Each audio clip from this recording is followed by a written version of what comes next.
When a loved one dies, those left behind are willing to remove a part of their own body. This isn't a myth or a fabricated story. It's a haunting tradition that has existed for thousands of years. In this video, we'll uncover how this ritual unfolds, why the Dani people willingly endure such excruciating pain, the secrets behind this disturbing practice, and what gives this brutal custom its enduring symbolic power in their culture. The Dani people reside in the remote highlands of Papua, Indonesia, a land covered with rugged mountains and wild nature. They practice a unique yet haunting tradition. Each time a family member dies, loved ones cut off one or more joints of their fingers. This act goes beyond mere mourning. It is a profound expression of shared pain with the departed. The Dani tribe is one of the many indigenous groups in Papua's Central Highlands, with an estimated population of around 25,000. They are known for their unique customs and close connection to nature. The Dani were first introduced to the outside world in 1938 when American explorer Richard Archbold stumbled upon them during an expedition into this untamed region.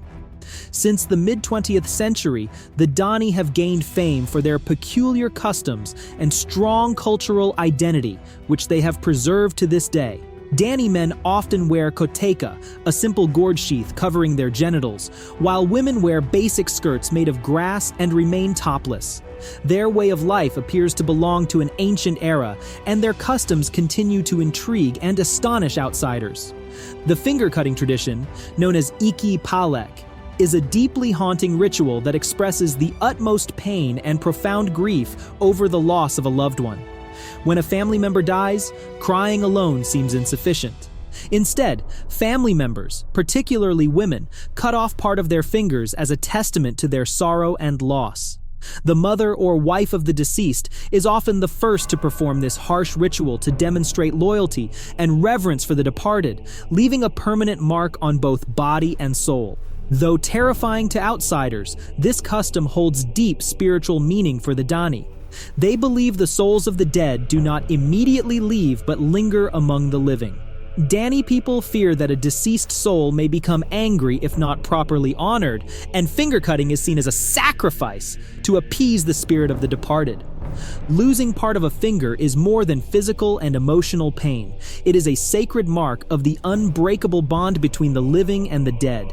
Each severed joint becomes an indelible symbol of love, grief, and loyalty from the living to their departed kin.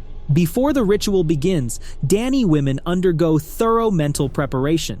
This is not an easy ritual. It demands immense courage and determination as the pain they endure is extraordinary. The preparation is not only physical, but also involves spiritual and emotional readiness. In the days leading up to the ritual, women participate in prayer or meditation sessions with other family members.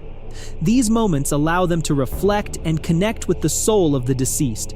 The Dani believe that cutting off a finger is not just a sacrifice, but also a way to help the spirit of the deceased find peace, alleviating their pain on the journey to the afterlife. These prayers and unshakable beliefs give them the strength to overcome the fear of pain. When the ritual is ready to proceed, the chosen finger joint is tightly tied with rope or cloth. This step reduces blood flow and temporarily dulls the pain. It is a crucial measure to ensure the finger-cutting process happens quickly, minimizing blood loss and allowing the wound to heal more easily afterward. Once everything is prepared, the ritual commences. In the presence of family and the community, the woman raises her hand, with the selected finger already bound. The tools used for cutting are usually small knives, axes, or sometimes sharp stones, meticulously crafted for precision and speed. Without access to modern medical instruments, the Dani perform this act decisively to reduce suffering. The selected joint, often the second or the tip, is swiftly severed, depending on the family's or community's specific customs. Blood flows immediately, but the bereaved must remain calm and not overly express their pain. This composure is a testament to their resilience, showing that the emotional agony of losing a loved one surpasses the physical pain of the act. After the finger joint is removed, it is not discarded. Instead, it is treated with care, typically buried with the deceased's body or burned in a small ritual.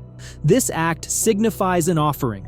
Part of the living will accompany the soul of the deceased into the afterlife, creating an eternal bond. But the rituals don't end there. To fully express their grief, the Dani smear ash and clay on their faces and participate in mud bathing ceremonies.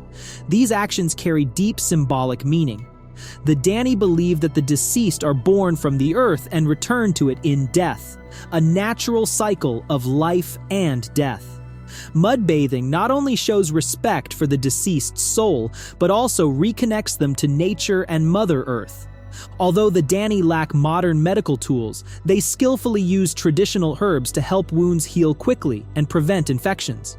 Leaves and coarse fabrics are used to bandage the wounds, aiding in the body's recovery. After the ritual, the woman who endured the pain is celebrated by the community as a symbol of loyalty and profound sacrifice. The scars on her hand are not just marks of loss, but sacred symbols of her eternal bond with her departed loved one.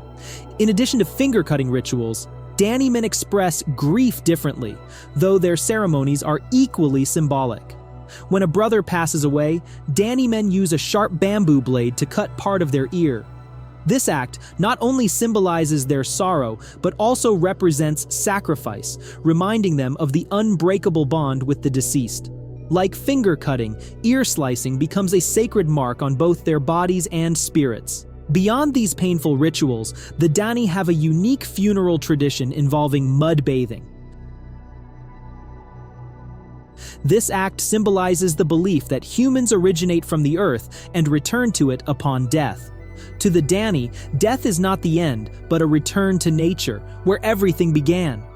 Mud bathing reaffirms this belief, signifying that death is part of the natural cycle, and the deceased now reunite with the roots of life.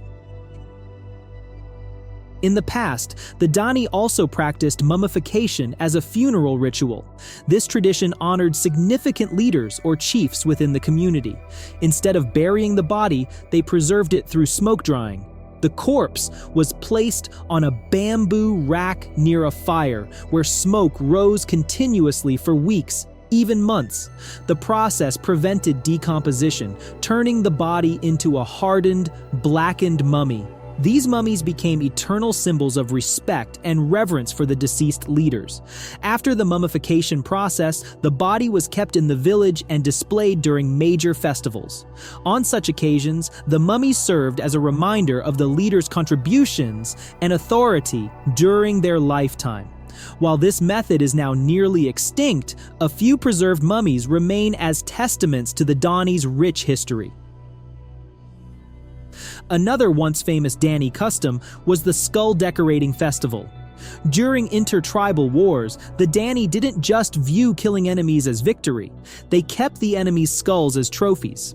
After severing the head, they preserved and decorated it as a sacred object, symbolizing their community's triumph and strength. These skulls were displayed during important ceremonies or kept in the homes of tribal chiefs. To the Dani, decorating skulls was a symbol of bravery and a reminder of the battles fought to protect their land. The practice educated younger generations about courage and resilience, affirming the warrior values of the tribe. Today, the Dani's traditions have faded and are no longer widely practiced, but they remain deeply rooted in their beliefs as symbols of ancestral respect and pride in their tribal history. These spiritual values are passed down through festivals and storytelling, reminding younger generations of their courage and loyalty. Though finger-cutting rituals have largely disappeared, their profound cultural and spiritual significance remains a testament to the complexity of the Dani's beliefs and a reminder of the pain and sacrifices that cannot be replaced. If you enjoy mysterious and unique stories like this, don't forget to subscribe to the channel and turn on notifications so you won't miss future videos. See you next time.